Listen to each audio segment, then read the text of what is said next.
hobby may not interest most people here, but I know for at least two of them here, it does interest them. And today we're going to talk about how to paint a miniature. Now, for those two that are interested in this, I am perfectly aware that they know how to do this. However, for this speech's sake, we're going to pretend as though you do not.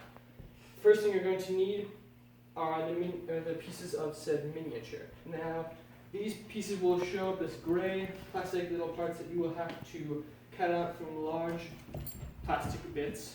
But once you do, they should be ready for the painting process.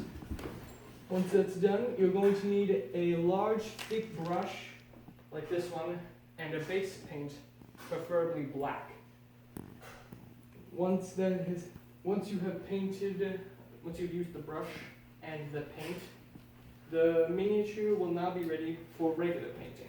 But I'm going to also show you what exactly the piece will look like when it has a base coat applied. This is a different piece than the first one shown, but they are part of the same set. Once that base coat has been applied, you can add on some more paint to really break out the color.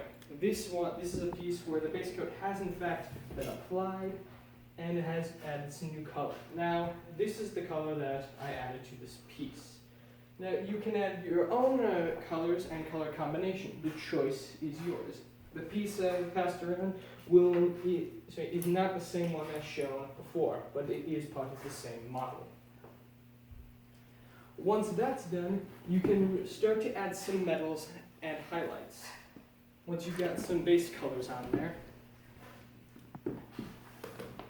this is where things start to get more advanced, as you will need a very fine tip brush and some highlight colors that will really break out the black and the metals, which will be base painted on before you add the brighter colors. Here is the piece that has had its highlights added, and here are the paints and brush that I used. This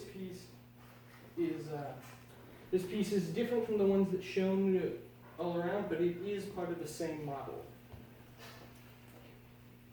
Once it's all done, you can assemble these bits and pieces together using some very simple little workshop glue.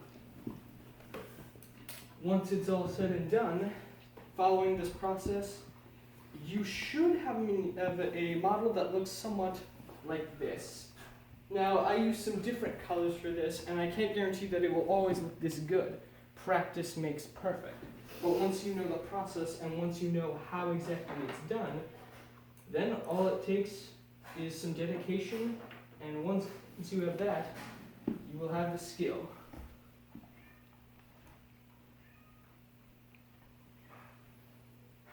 I hope this informed you on how to properly paint a miniature, and I hope now, after hearing this information, you'll be interested in creating your own little model.